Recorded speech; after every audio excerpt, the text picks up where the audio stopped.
এখানে আমরা অর্ধেক রেডি হয়ে বেরিয়ে পড়েছি দেওরের পাঞ্চনিতে যাওয়ার জন্য। অর্ধেক রেডি হয়েছি কারণ সকাল থেকে বেলা 1টা পর্যন্ত আমরা ডিসাইড করে উঠতে পারিনি কি পরবো, শাড়ি নাকি গাউন, এই ভাবতে ভাবতে এত লেট হয়ে গেছে। শেষমেশ দুজনে দুটো শাড়ি নিয়ে অর্ধেক রেডি হয়ে বেরিয়ে পড়েছি। বাকি মেকআপটা গাড়িতেই কমপ্লিট করেছি যেহেতু অনেক লেট হয়ে গেছিলো।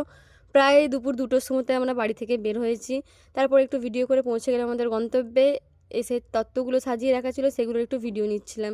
শাড়ি জুতোগুলো তো তোমরা দেখেইছো। আর ছিল এখানে কাপল হ্যান্ডের একটা মিষ্টি, একটা চিংড়ি মাছ, একটা বিরিয়ানি, আর ছিল কিছু ভ্যারাইটিস মিষ্টি, আর মাটির হাঁড়ের রসগোল্লা তো আছেই। আর এখানে আরও অনেক কিছু তত্ত্ব ছিল, এগুলো তোমরা একটু পজ করে দেখে নিও। আর গিয়ে একটু রেস্ট নিয়ে তারপর চলে গেলাম খাওয়া দাওয়া করতে। তো খাওয়া দাওয়ার ভিডিও আমার নেওয়া হয়নি, ভুলে গিয়েছিলাম। তারপর শেষে মনে পড়লো, তাই আধ খাওয়া প্লেটে একটু নিয়ে নিয়েছি। তারপরে এখানে আয়নাতে আমি একটু পোজ দিচ্ছিলাম। আয়না দেখলেই তো পোজ দিতে ইচ্ছে করে একটু।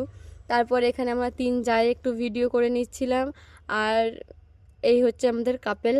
কেমন লাগলো ভিডিওটা অবশ্যই কমেন্ট করে জানিও।